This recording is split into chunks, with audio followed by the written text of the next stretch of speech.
शिवसेना नेते तथा माजी मंत्री रामदास कदम यांनी शिवसेना उद्धव बाळासाहेब ठाकरे पक्षप्रमुख उद्धव ठाकरे यांच्यावर जोरदार टीका केली आहे। उद्धव ठाकरे पहिल्यांदाच घराबाहेर पडून दिल्लीत आंदोलनाला पाठिंबा देण्यासाठी गेले, ही मोठी गोष्ट असल्याचा मिश्किल टोला त्यांनी लगावलाय।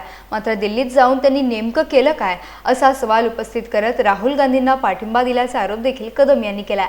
प्रथमच उद्धव साहेब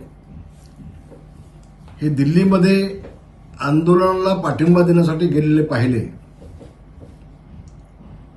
खूप समाधान वाटलं की उद्धवजी आंदोलनाला बाहेर पडतात आणि दिल्लीमध्ये जातात, ही साधी गोष्ट नाही। म्हणजे आयुष्यातली पहिली वेळ त्यांची असेल। आणि जाऊन काय केलं त्यांनी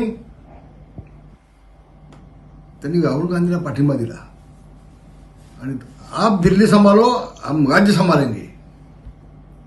उद्धवजी पहिल्यांदा सांगा, तुम्ही हिंदू हृदय सम्राट शिवसेना प्रमुख माननीय बाळासाहेब ठाकरे यांच्या विचाराशी सहमत आहात की नाही, हे पहिल्यांदा देशाला कळू देत। आणि ते नसाल तर प्रभू रामचंद्राच्या मंदिरामध्ये जो भ्रष्टाचार झाला त्याबाबत तुम्हाला बोलायचा नैतिक अधिकार नाही। मग कुठेतरी एक भूमिका ठेवा ना। मी काँग्रेसवासी आहे की हिंदुत्व घेऊन चाललोय बाळासाहेबांचं शिवसेना प्रमुखांचं, कुठली तरी एक भूमिका उद्धवजीने घेणं आवश्यक आहे, गरजेचं आहे।